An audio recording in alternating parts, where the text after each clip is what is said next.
It's that time of year when the light fades a little earlier each evening, the days grow shorter, the air turns colder, and our world seems to settle into darkness. Advent always begins here, not in celebration, but in waiting, in longing, in shadows. And yet, here we are again, lighting a candle, just one small flame against the darkness, but it's enough to say, the light is on. Have you ever come home late at night, maybe after a long day or a hard season, and seen the light on in the window or maybe on the porch? There's something about that small, steady glow that tells you you belong here. You're welcome.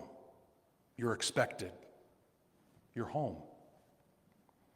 That's what Advent hope feels like. It's not about pretending the night isn't real. It's trusting that the light still is.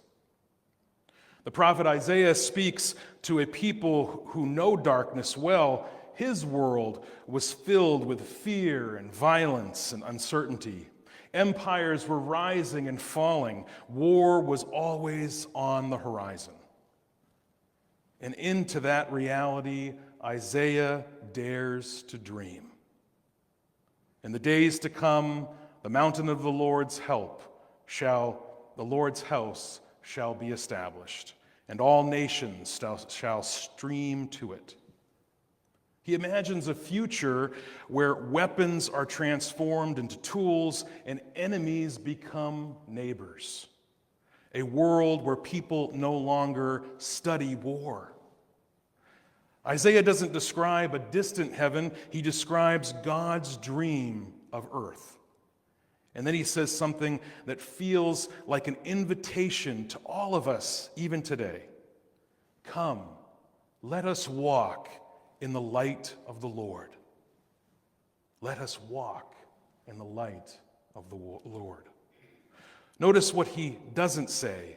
He doesn't say, sit back and wait for the light. He says, walk. Walk toward it. Walk in it. Live as though the light is already shining around you, even when the night still lingers. That's Advent hope. Not wishful thinking, but faithful movement forward. When I was going to university in Canada, I studied at the University of Prince Edward Island, and the beginning of Advent always marked the end of our semester. I would pack up and get ready to make the 10-hour trek home to the United States. I would wake up around 3 a.m., and by 3:15 I was on the road. Driving through rural Canada at that time of morning is truly beautiful. The light starts to rise on the horizon, but there's always at least one or two images that have stayed with me. Maybe you've seen it too. The lone farmhouse and the dark country road. Every window dark except for one soft light by the front door. You can almost imagine someone inside waiting, maybe watching through the window, maybe just trusting that someone they love is on their way home. That's the kind of hope that Isaiah describes. Not flashy, not loud, not naive, just steady, faithful, enduring. It's God's way of saying the light is on for all of you. You still belong here. You can still come home. Fast forwarding centuries later, and Jesus is talking about another kind of waiting, a time when no one knows the hour or the day of what's coming next. The disciples want certainty, but Jesus offers something better, readiness. Stay awake, he says. Be alert. Not out of fear, but out of faith. Faith that even when the future is unclear, God is still working. God is still speaking. In Matthew chapter 24, Jesus isn't telling us to panic about the end of the world. He's inviting us to live as if God's world is already beginning. Advent reminds us that our hope doesn't depend on perfect conditions. It depends on God's promise. Hope keeps the porch light on even when we don't know when Christ will arrive. In the United Church of Christ, we understand that hope isn't passive. It's not just waiting with our hands folded. It's walking in the light of God, God's love, with our sleeves rolled up. Active hope is choosing peace when the world chooses conflict. It's working for justice when cynicism feels easier. It's welcoming the stranger, feeding the hungry, advocating for the marginalized, because we trust that God's future is breaking into our present right now. That's why Isaiah says, "Come, let us walk in the light of the Lord."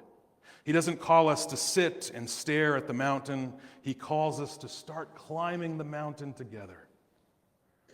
Think of a moment about someone in your life who always leaves that light on for you. Maybe it was your parents when you were growing up, waiting for you to come home from a late practice or maybe a date.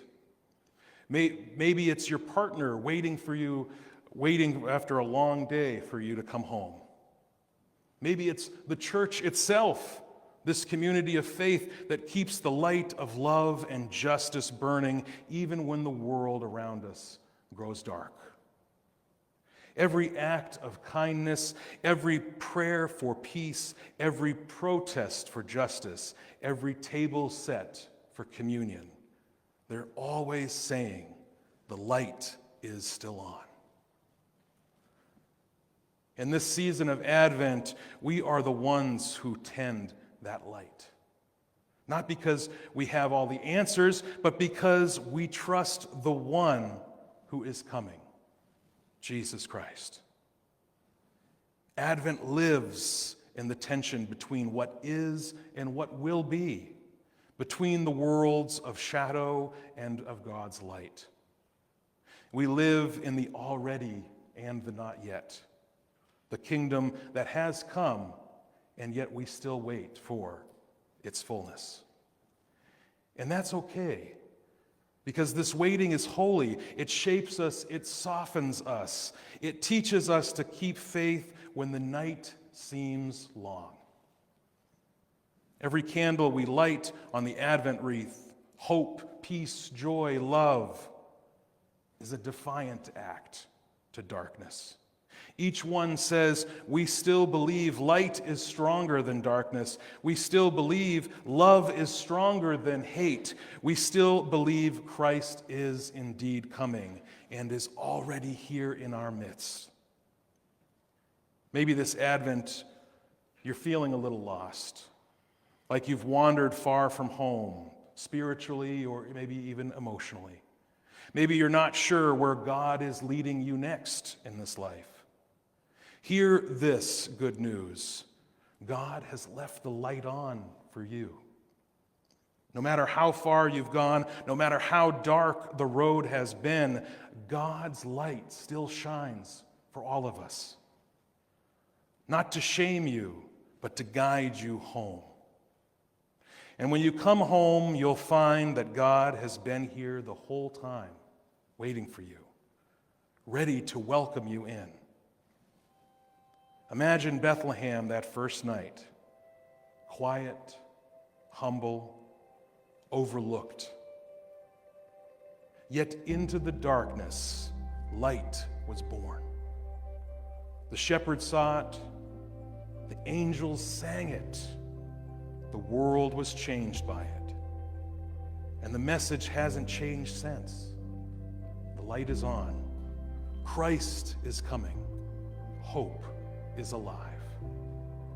So come, church, come, let us walk in the light of the Lord. Amen.